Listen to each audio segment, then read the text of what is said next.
NR7 is a term coined by Toby Crabel back in 1990 in his book, Day Trading with Short-Term Price Pattern. The book was so good that Toby Crabel later on bought most of the copies that were printed. Still, there are a few printed copies left around and you can buy them on the internet for about $1,000 per copy. Now, fortunately for us that there are million and billion digital copies available online, which is unfortunate for Toby Crabel, but we don't need to feel sorry for him. He ran a very successful hedge fund with about $7.5 billion under management. Also, the book is 34 years old, so I'm sure by now Toby Crabel have reiterated on these patterns many more times. NR7 stands for narrow range 7 bars. Basically, we are looking for a day where it is the lowest range compared to the past 6 bars. So it's the lowest range in 7 bars. Now, do not confuse this with NR4, which is lower range for 4 bars. That means the range is getting smaller every bar. NR7 is looking for a narrow range in the previous 7 bars. Now, why this pattern is successful? Because it identifies a period of low volatility. Usually, the market flows from low volatility to high volatility and then back to low volatility. So if we can pinpoint those points where the market might shift to higher volatility, then we have an edge. Now, Toby Crabel combined this pattern with his open range breakout. Although in this video, I'm going to skip that part because I want to make this very simple for anybody to employ it. So we are just going to identify the narrow range bar and then buy on the market the next day to find a profitable strategy. And to illustrate this pattern, let's look at the following chart. So at the bottom here, I have the range of every bar. So for example, this bar, the high is 51725, the low is 511575. So as you see, the range is 55.5 points. And if we go down to this, we can see it's the ATR equal 55.5. Now, ATR stands for average true range. In this case, my indicator is flexible, so I'm measuring not the average true range, just the range, and it's over 1 bar. There is no average.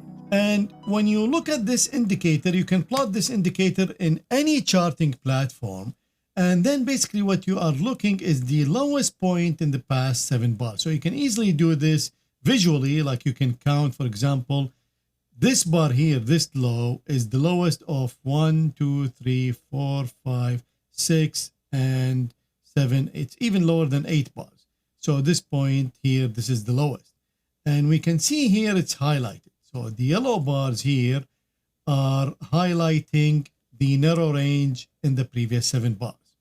Now, as you can see, most of the times you will get several bars in a row. That's what I'm saying is usually the volatility shrinks and expands in lumps. It doesn't happen in single bars. So this time here, this bar is the lowest than the past 7 bars. So this one is lower than even this one. And then again here and again here. Same thing happens here. Same thing happens here. So this is for illustration. And now we can construct a strategy that will buy the next bar when we find this pattern.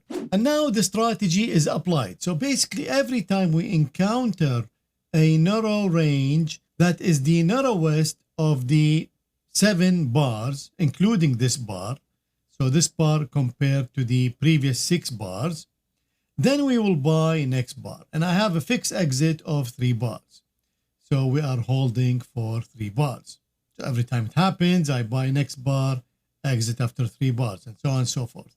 I'm doing this on the S&P 500 long only. So here we can see the strategy equity chart, and the number of trades is 422 with an average of $174. Now, compared to the many strategies that I did on this channel on the S&P 500. This is not a wonderful strategy. I mean, it's profitable, but we have many strategies that are better than this one. But still, it's a good start. Now, first thing we are going to do is optimize the look back period and the holding bars. Now, I'm going to optimize between 5 and 10. So I'm comparing the current bar to the previous 5, 6, all the way to 10. Also, I'm going to hold the trade between 1 day and 10 days. So total, we have 60 combinations. And here are the results sorted by return to drawdown. This is our original strategy. We are comparing the current bar to the previous 6, and we're holding for 3 days.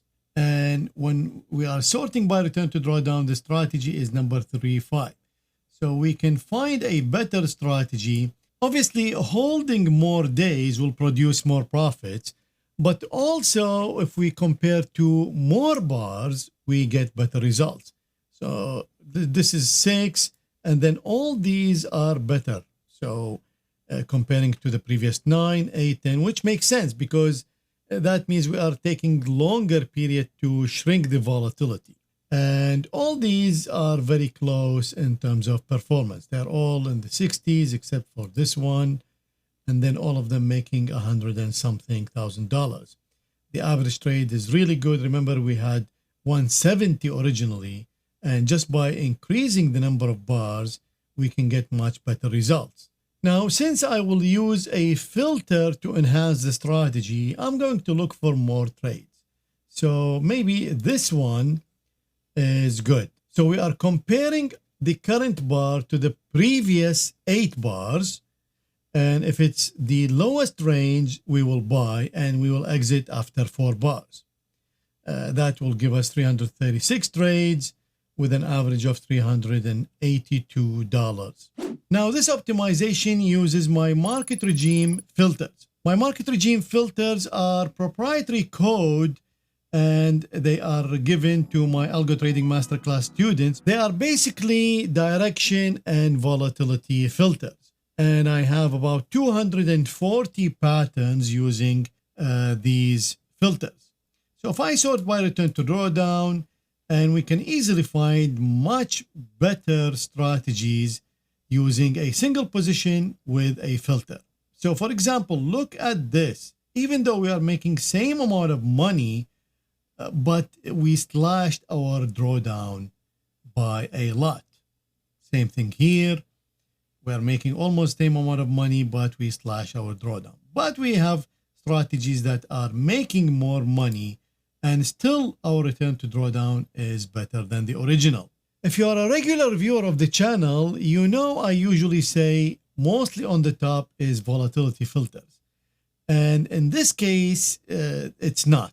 Obviously, because our entry is based on volatility. So that's why the volatility filter is the same. Basically, it will not do anything because we're already using a volatility filter to enter, which is the narrow range. And so that's why, well, obviously you don't know, but I can tell you none of these top strategies using a volatility filter. They are all using a directional filter. And now I optimize the strategy using pattern filters. So these are multi-bar pattern. And again, this is our original strategy with a single position, making 128 and 3.4 return to drawdown. And if we sort again, return to drawdown, again, we can make a better strategy just by using a filter, which is no surprise, as we know this already. So for example, this filter, which is making more money, better return to drawdown ratio, and better average trade, it's actually better in everything. This is looking at the weekly bars and making sure that on the weekly side, we are also shrinking. So that's is just checking last week was also a lower volatility week, meaning the range of the week is lower. So again, these are simple filters. I mean, you cannot optimize these filters. It's just fixed, it's binary. And finally, I'm going to show you time filter. So this is our original strategy. Again, single position. And if we sort by return to drawdown, again, we can find many patterns doing better. And this pattern again is very simple. We are making better return to drawdown, better average trade, better win percent, profit factor. Everything is better in this filter. And of course, we are making more money. And the filter again is extremely simple. This filter will only allow trades in the last week of the month. Again, this should not come as a surprise. I've done videos where I showed you that there is a tendency for the US indexes to make money at the end of the month due to fundamental reasons because of the hedge funds and window dressing and so on and so forth. It doesn't matter. That pattern exists for the past 20 years. And usually end of the month is a drift up, let's say higher than normal. So it makes sense we are going long and volatility shrinking. And if that coincides with the end of the month, then it's like we're getting double whammy. So that's why the pattern performs much better in all metrics. This is the chart of the trading last week of the month with this pattern. And let's see, trade analysis, 300 trades, 470 on average. Annual period analysis is still all good. So all in all, it's a very good filter. The key takeaway here is the NR7 pattern, it still works after 34 years since it was printed. It doesn't matter who trades the market, AI, humans, doesn't matter who, bubbles, no bubbles, there will always be expansion in volatility and contraction in volatility.